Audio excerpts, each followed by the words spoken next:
The lies people tell them, oh my God, the lies people tell themselves. We know you're not in alignment, so you cannot be free.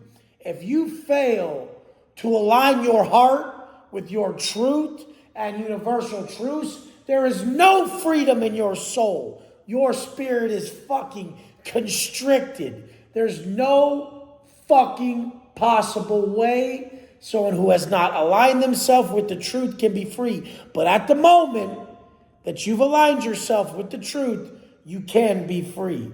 What does that look like?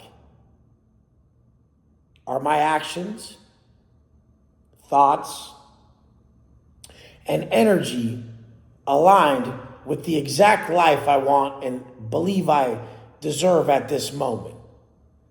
So a lot of people have beat up on themselves so bad, they have what they deserve. And it's not good. Because your subconscious mind is secretly taking account of how you treat yourself. And maybe someone like Wes Watson is outwardly aggressive and seems agitated and angry. What's worse?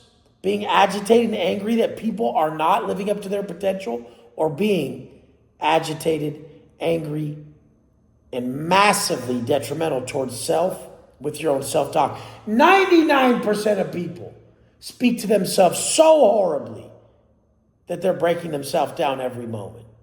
What's worse? What's worse? Because I never break myself down. The only things that I think negatively are about people's habits. I love people. I hate their habits. I know they can change their habits. I was the worst. I don't care what canvas you are. I don't care who you are. I don't care what I'm working with. I know your habits are the only thing keeping you there. The way you think, the way you act, the way you release energy. This is it. Habitual. We're habitual beings. We are constructs. We are habitual constructs that are completely made up of our thoughts, our actions, and our energy up until this moment. So, I get so fucking sick, it pisses me off so much when people think they can pull the wool over your eyes. Because they're just lying directly to themselves in a form of ego.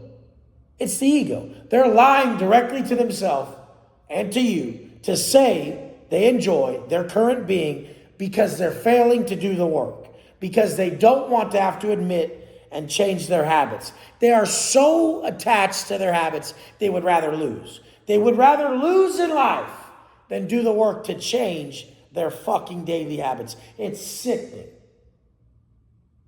But then there's so many good people. Good people are what I'm after.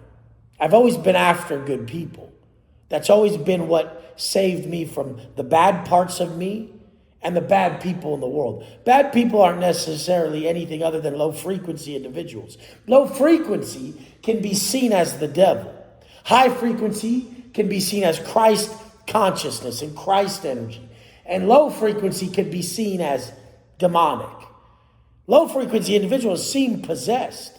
They can see nothing else but negativity. You could do the most positive thing ever. They'll only look for the negative because they're low frequency. They're vibrating at that frequency. And positive individuals, you could have been such a piece of shit like me in my past, and they only see the best in you.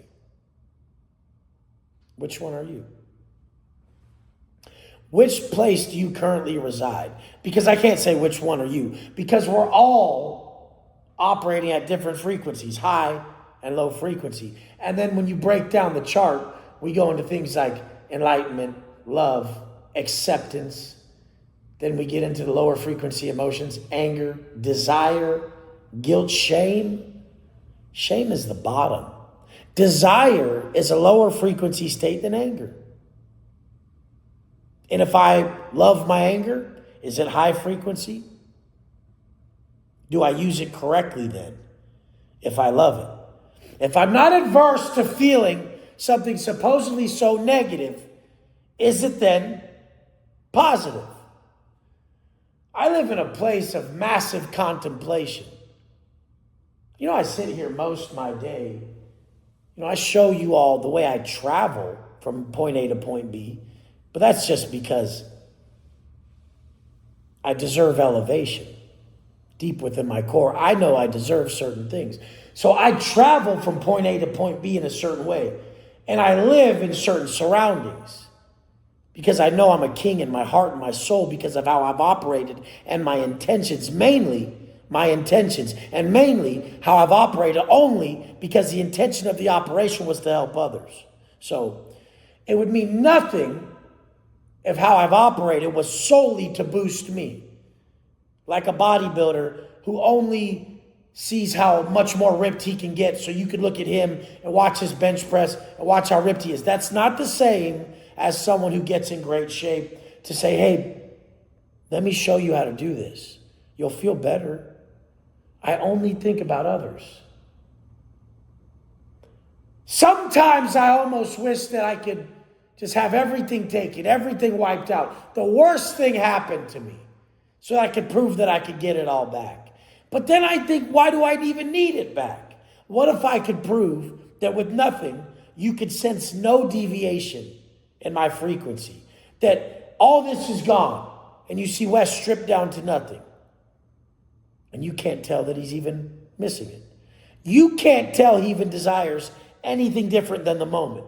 And by only desiring the moment, he regains it with zero focus on the actual result and only focus on the journey to regain it. I told you guys in my post today, the black and white one where I'm writing in the journal, that I don't experience any of this. Do you understand what that means? Has no pull on me. Does nothing for me. You think it does, but it's just overcoming everything to getting there that meant something. That's why when you say it's a journey, not the destination, it's true. So many people write these quotes, they speak them, but when I chose to live these quotes, my life changed. Let's go!